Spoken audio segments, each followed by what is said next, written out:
Students हमारे पास अब question है कि हमारे पास एक ये सर्कल है और इसमें जो ये लेंथ ऑफ कॉर्ड है that is equal to radius है,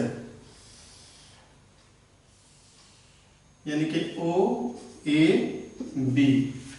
ठीक है, ओ ए और ओ बी इक्वली होते हैं, रेडियाई है।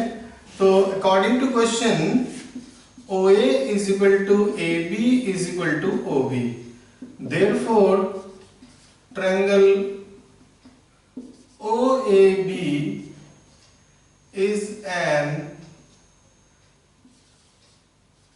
equilateral triangle। ठीक है, तो OAB एक जो है इक्विलेटरल ट्रायंगल है, therefore angle O is equal to angle A is equal to angle B equal to 60 degree. तो ये एंगल 60 डिग्री है। स्टूडेंट्स हमारे पास अब क्वेश्चन क्या है? हमारे पास क्वेश्चन ये है कि एक एंगल तो ये मेजर आर्क में हमको ढूंढना है, कितना ये कितना होगा, ठीक है, और दूसरा ये माइनर आर्क में हमको एंगल ढूंढना है कि कुछ क्या क्वेश्चन हो, ये एंगल कितना होगा। Angle AOB is equal to twice of angle ADB। Reason हमको मालूम है, angle subtended by an arc is double the angle subtended by it on the remaining part of circle। ठीक है, this implies 60 degree is equal to twice of angle ADB।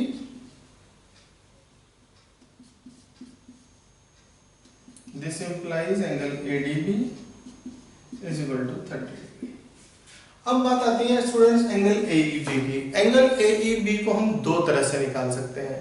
एक तो cyclic क्वाड्रेटिकल हुआ है, चारों जो कॉर्नर हैं वो सर्कल पे टच होते हैं, तो साइक्लिक क्वाड्रेटिकल की प्रॉपर्टी भी लगा सकते हैं, और उसके अलावा रिफ्लेक्स एंगल AOB की भी लगा सकते हैं। मैं आपको दोनों तरह से करके दिखाता हूं। ठीक है, reflex angle AOB, this reflex angle AOB is equal to twice of angle AEB। Reason वही आएगा, angle subtended by are arc at the centre is double the angle subtended by it on the remaining part of the circle. और reflex angle AOB कितना है मेरे पास, 300 degree is equal to twice of angle AEB। This implies angle AEB is equal to 150 degree.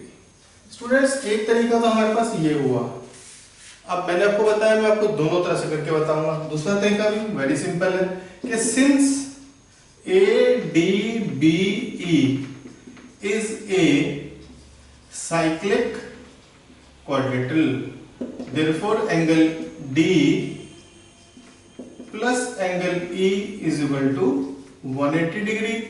This implies 30 degree plus angle E is equal to 180 degree। This implies angle E is equal to 150 degree। एक cyclic क्वाड्रेटिकल के दोनों opposite angles का सम 180 degree होता है। ठीक है।